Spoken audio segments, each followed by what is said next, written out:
তো গাইস ফিস্টি করতে আসিন যে এতনু কিছু মিলিন যাবে গিটটা তোর বাপ কোনোদিনও ভাবিনছিলি নাই। আর এই বনুটাই পকোড়া না খেয়ে কুল গিলা খাতে লাগা নিচ্ছে। আইলে তোমাদেরকে ব্যাপারটা পুরো শুরু থেকেই বলি চলো। তো গাইস আজকে ফিস্টি করতে যেতে হবে, এরকম বড় বড় ব্রিজ পাই না, এটা তোর বাপ কোনোদিনও ভাবি নাই।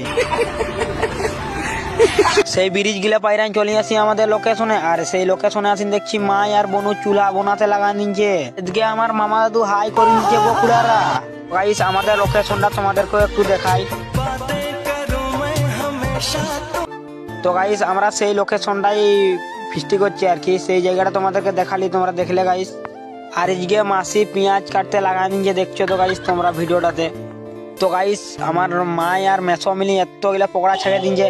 তো গাইস তোমরা যদি খাবে তো গাইস তোমরা চলে আসো এই জায়গাটাতে। আর মাসি আমাদেরকে দিন দে একটা ডিম আর পকোড়া আর একটা কেক দিন দে, আমরা তো খাতে লাগান দিই সেখানেই। সেই লেভেলে জালের মধ্যে নদীকে আসি গাটা ধুয়ে নিলি, আর সেই গাটা ধুয়ে নেওয়ার পর চলিন যাই সেই আমাদের যাই ফিস্টি দিল তো খাতে।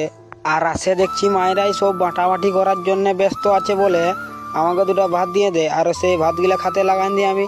আর তো গাইস আজকে ছিল তোমরা মিনি ব্লগটা, দেখা হবে অন্য কোনো মিনি ব্লগে, তোমরা ভালো থাকো।